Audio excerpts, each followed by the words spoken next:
Pessoal, bom dia, a paz do Senhor, uma manhã de bênçãos para todos nós, nessa manhã de quinta-feira, que Deus venha falar conosco através da sua palavra, venha falar uma vez mais aos nossos corações. E eu peço desde já que você curta esse vídeo e se inscreva no canal, se você não for inscrito por aqui. A palavra de Deus, ela diz assim, Provérbios capítulo 30, versículo 24, nos diz assim a Bíblia: Estas 4 coisas são das menores da terra, porém bem providas de sabedoria. As formigas não são um povo forte, todavia no verão preparam a sua comida. Os coelhos são um povo débil, e contudo põem a sua casa na rocha. Os gafanhotos não têm rei, e contudo todos saem, e em bandos se repartem. A aranha se pendura com as mãos, e está nos palácios dos reis. Eu acho muito interessante a forma de Deus ele comparar, aquilo que provém dele com aquilo que vem do homem. A inteligência, o conhecimento humano, ele é muito limitado, porém, em alguns momentos ele se mostra tão cheio de honrarias, tão cheio de glamour, podemos assim dizer, Hoje existe um verdadeiro culto pelo saber. Grandes mentes são reverenciadas, são até mesmo exemplo, dentro das faculdades, dentro dos institutos de ensino, dentro, nesse contexto todo do saber. Agora, a sabedoria de Deus é algo que o mundo não entende. E por esse motivo, muitas vezes, a despreza. O mundo gosta de aparências, daquilo que chama atenção, mas o Senhor, ele é diferente. O Senhor, ele gosta de se revelar através daquilo que não tem aparência, ou que tem um aspecto de fragilidade. E ele faz isso propositalmente, para que toda vaidade seja dissipada, para que somente ele, o Senhor, seja exaltado, para que somente o nome dele venha a ser glorificado. Ele dá aqui exemplo de 4 animaizinhos, de 4 seres que ele criou. E nós vemos aqui alguns detalhes interessantes. O primeiro detalhe, quando o Senhor fala sobre essas 4 coisas que são as menores da terra, porém bem providas de sabedoria, a primeira é a formiga. A formiga é um exemplo de trabalho incansável, o oposto dos preguiçosos, como diz lá em Provérbios 6. Elas estão sempre em atividade, elas se ajudam, é uma ajuda mútua na realização das tarefas. Elas se preparam no verão, elas têm um preparo, porque quando chega o inverno elas sabem que não podem sair, e aí elas colhem tudo que deve colher para que não sofram necessidade no inverno. É um grande exemplo de previdência, de planejamento, e a formiga fica como um exemplo. A Bíblia pega várias vezes a formiga como exemplo. Durante a estação fria elas procuram se abrigar no calor das suas casas, das suas casinhas, vamos dizer assim. Quando trabalham, elas não perdem tempo com outras coisas, mas se mantêm sempre firmes ali nos seus propósitos. Por isso que a palavra fala, vai ter com a formiga, o preguiçoso. A formiga é um exemplo da sabedoria divina. Porque às vezes nós reclamamos em berço esplêndido, Temos saúde, temos de Deus os recursos necessários para se virar, temos isso. Eu vejo às vezes uns vídeos no TikTok e eu sinto que o algoritmo ele vai me recomendando mais do mesmo conteúdo. E eu fico impressionado. Tem uma mulher que eu sigo, uma italiana, que ela nasceu com uma série de complicações, de deficiências físicas, mas é uma pessoa que é um exemplo. Trabalha, estuda, e ela se cuida, e ela faz aqueles books, de fotos, e ela ali muito vaidosa, bem bonita, assim, se arrumando, o cabelo dela e tudo mais. E você olha para ela e você fala assim, meu Deus, olha, ela superou tudo isso. Tá nítida as limitações que ela tem. Ela tem amputada de uma perna, tem deficiência no braço, a coluna dela tem um desvio muito grave, E eu fico reparando assim, a forma com que ela certamente ela não fica ali lamuriando, lamentando, reclamando, não! Ela tá ali, trabalhando, estudando, fazendo as coisas dela, indo para academia. E às vezes nós Por isso que a palavra ela diz, vai ter com a formiga. Um exemplo de trabalho incansável, um exemplo de perseverança, um exemplo de previdência, de cuidado, de planejamento. Um outro exemplo que a Bíblia dá são os coelhos.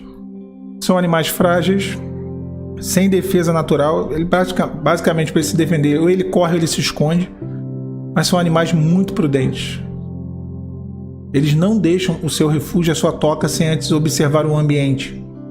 Eles têm uma audição bem aguçada, eles são bons de ouvir, vamos dizer assim, né? A um mínimo sinal de perigo eles correm, se abrigam numa rocha. Eles não dão um passo sequer sem sondar o ambiente que os cerca. Uma outra característica do coelho, como eu falei, é a sua velocidade e a sua rápida multiplicação. São férteis e eles não param de crescer nunca ao longo da sua vida inteira. Um outro exemplo da sabedoria de Deus, a prudência, o cuidado, você ter toda uma atenção. Porque às vezes a gente fala assim, poxa, não, eu estou esperando Deus me revelar. Deus não vai revelar aquilo que você pode perceber, aquilo que você pode observar, e você observando, você fala, é melhor eu não seguir por esse caminho, é melhor eu não tomar essa atitude, é melhor me precaver, é melhor eu vigiar e orar. A vigilância é necessária. O coelho é um animal vigilante. A sabedoria de Deus aqui é bem evidente nessa questão. Ele não tem defesas. A defesa dele é a cautela, a defesa dele é o cuidado, a defesa dele é a atenção. É a atenção. Ele tem que perceber o ambiente que ele está. E aí o Senhor dá o terceiro exemplo da sabedoria, dessas 4 coisas pequenas, né? O texto ele diz assim, 4 coisas que são as menores da terra. E a quarta é o gafanhoto.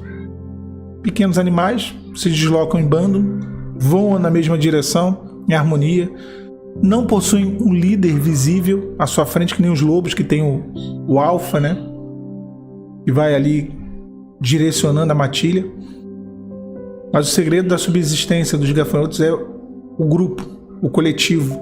Individualmente são frágeis, vulneráveis, qualquer tipo de perigo. Mas quando voam numa nuvem, cercados ali, juntos, unidos, eles vão numa mesma direção e ali está a proteção. Às vezes nós queremos ter uma vida cristã isolada daquilo que é o corpo de Cristo, sem cobertura espiritual, sem oração, sem comunhão, sem assistência, sem uma autoridade espiritual sobre nós. É o gafanhoto isolado.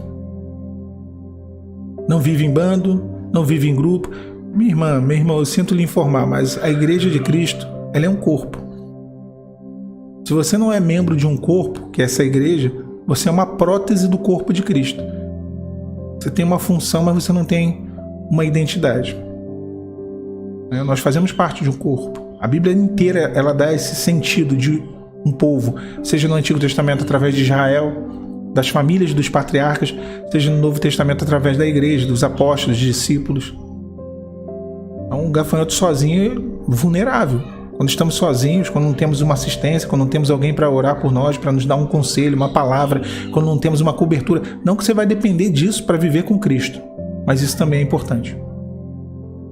Então, a sabedoria de Deus também consiste nisso.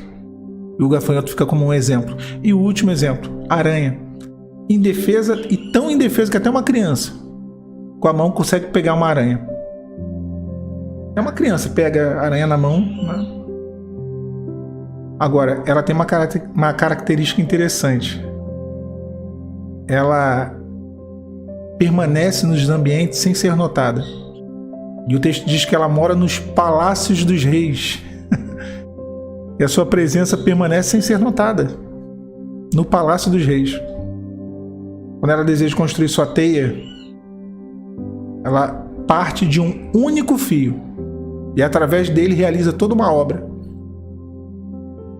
que irá sustentá-la. Da mesma forma, quando nós construímos a nossa vida, nós partimos de um único princípio, que é a Bíblia, a palavra de Deus, a direção que o Senhor nos dá, a promessa que o Senhor nos deu, e a partir daquilo ali, nós criamos toda uma teia. Bem interessante, né? A aranha, podemos dizer de uma maneira simbólica ali, ela no palácio dos reis, ou no palácio do rei, ela ouve os segredos e toma conhecimento de tudo aquilo que é dito pelo rei, tudo aquilo que está ali sendo falado no trono, na sala do trono.